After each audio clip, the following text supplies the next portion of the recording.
खुशामदीद। चलिए आज बात करते हैं एक ऐसी क्रिप्टो करेंसी की जो मुकम्मल राजदारी के वादे पर बनाई गई है। आइए मिलकर मोनेरो को समझते हैं। तो एक सवाल, अक्सर ये समझा जाता है कि क्रिप्टो ट्रांजैक्शंस खुफिया होती हैं, खासतौर पर बिटकॉइन। लेकिन क्या ये सच है? हकीकत शायद आपको हैरान कर दे। और बस यहीं से मोनेरो की कहानी शुरू होती है। तो वो फर्क क्या है? सोचिए, बिटकॉइन का ब्लॉकचेन एक खुली किताब की तरह है। हर कोई देख सकता है कि पैसा कहाँ से आया और कहाँ गया, बिल्कुल पब्लिक रिकॉर्ड। लेकिन मोनेरो वो एक ऐसी डायरी है जिस पर ताला लगा है। भेजने वाला, लेने वाला, रकम, सब कुछ, मतलब सब कुछ छुपा रहता है। तो इसी मसले का हल बनकर सामने आया मोनेरो। इसका मकसद शुरू से ही बिल्कुल साफ था, असली डिजिटल प्राइवेसी। इसे आसान लफ्ज़ों में समझें तो मोनेरो यानी XMR जो 2014 में लॉन्च हुआ, इसका एक ही काम था, ऐसी ट्रांजैक्शंस को मुमकिन बनाना जो पूरी तरह प्राइवेट और गुमनाम हो।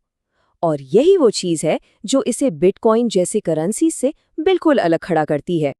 अच्छा, इसकी कहानी भी बड़ी दिलचस्प है। इसकी शुरुआत दरअसल एक और प्राइवेसी कॉइन बाइटकॉइन से हुई जो 2012 में आया था।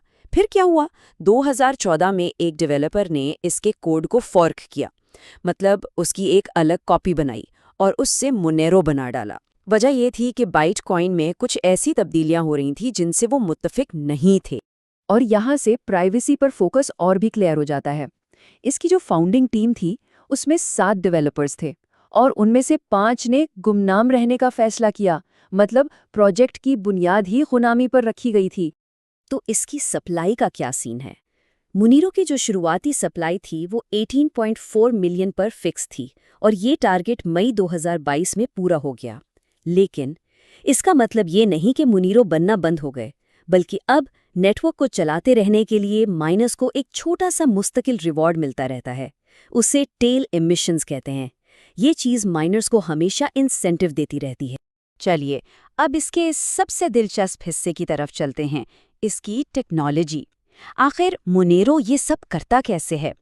इसके पीछे जो टेक्नोलॉजी है ना, वो वाकई कमाल की है। सबसे पहली और अहम टेक्नोलॉजी है रिंग सिग्नेचर्स। इसका कॉन्सेप्ट समझना बहुत आसान है। तसव्वुर करें कि एक ट्रांजैक्शन पर साइन करने वाला एक शख्स है, लेकिन उसके साइन को कई और फर्जी या डिकॉय सिग्नेचर्स के बीच में मिक्स कर दिया जाता है। तो बाहर से देखने वाले को पता ही नहीं चलता कि असली भेजने वाला कौन है। बिल्कुल एक हुजूम में किसी को छुपाने जैसा। तो इसका प्रोसेस क्या है? देखिए, जब भी कोई ट्रांजैक्शन होती है, सिस्टम पिछली ट्रांजैक्शन से कुछ आउटपुट्स उठाता है और उन्हें डिकॉय के तौर पर इस्तेमाल करता है। फिर असली भेजने वाले का सिग्नेचर इन डिकॉयज के दरमियान छुपा दिया जाता है। नतीजा ये कि किसी के लिए भी ये पहचानना नामुमकिन हो जाता है कि इस ग्रुप में से असल में पैसा भेजा किसने है।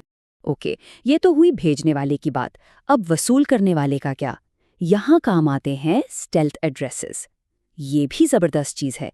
हर ट्रांजैक्शन के लिए एक नया, बिल्कुल fresh one time use address बनाया जाता है।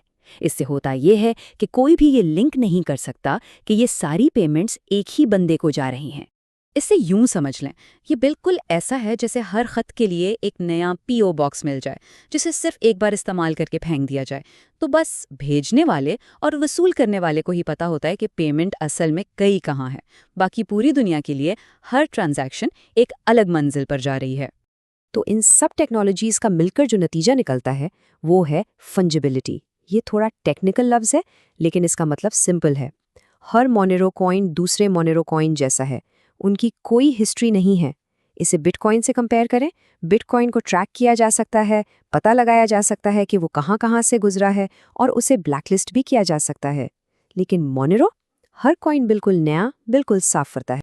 लेकिन जैसा कि कहते हैं, हर चीज़ के दो पहलू होते हैं। ये जो टोटल प्राइवेसी है ना, ये एक दो-धारी तलवार है। इसके फायदे हैं तो इससे जुड़े हुए कुछ संगीन तनाज़ियात भी हैं। तो मोनेरो के हक में क्या दलील दी जाती है? उसके हामी कहते हैं कि ये है असल डिजिटल कैश। ये लोगों को कॉरपोरेशंस या हुकूमतों की निगरानी से बचाता है। इससे ऐसी ट्रांजैक्शंस मुमकिन हैं जिन्हें कोई सेंसर ना कर सके, मतलब अपनी मर्जी से बिना किसी की इजाज़त या जजमेंट के लेन देन की आज़ादी। और अब तस्वीर का दूसरा रुख। यही गुमनामी इसकी सबसे बड़ी कंट्रोवर्सी भी है। क्योंकि जब ट्रांजैक्शंस को ट्रेस ही नहीं किया जा सकता तो इसका इस्तेमाल गलत कामों के लिए भी होता है। और रिपोर्ट्स यही बताती हैं कि बिटकॉइन की जगह अब मोनेरो गैर कानूनी लेन देन, खासकर डार्क नेट मार्केट्स में ज़्यादा इस्तेमाल हो रहा है। और इस चीज़ ने जाहिर है कानून नाफिज करने वाले इदारों को परेशान कर रखा है। अमेरिका समेत कई मुल्कों की हुकूमतों ने लाखों डॉलर्स का इनाम रखा है उस शख्स के लिए जो मोनेरो के प्राइवेसी कोड को क्रैक कर सके। ये चीज़ न सिर्फ इस टेंशन को जाहिर करती है बल्कि एक तरह से मोनेरो की टेक्नोलॉजी की मजबूती का सबूत भी है। तो अब थोड़ा आगे की तरफ देखते हैं, डिजिटल प्राइवेसी के मुस्तकबिल की तरफ। देखिए, मोनेरो सिर्फ एक करेंसी नहीं है, ये डिजिटल दौर में प्राइवेसी के फ्यूचर पर एक पूरा स्टेटमेंट है। प्राइवेसी के अलावा मोनेरो का एक और बहुत बड़ा मकसद है और वो है ज़्यादा से ज़्यादा डिसेंट्रलाइजेशन। इसका नेटवर्क इस तरह से डिज़ाइन किया गया है कि बड़े बड़े माइनिंग फॉर्म्स इस पर काबू ना पा सकें। इसके लिए वो एसिक मुज़ाहिम माइनिंग का इस्तेमाल करते हैं।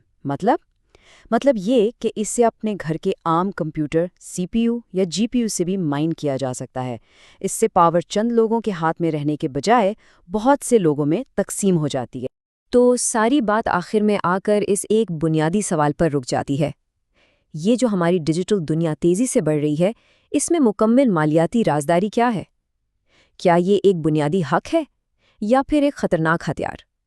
मोनेरो इस बहस के बिल्कुल ऐन मरकज़ में खड़ा है और इस सवाल का जवाब जो भी हो वो हमारे डिजिटल फ्यूचर की शक्ल तय करेगा।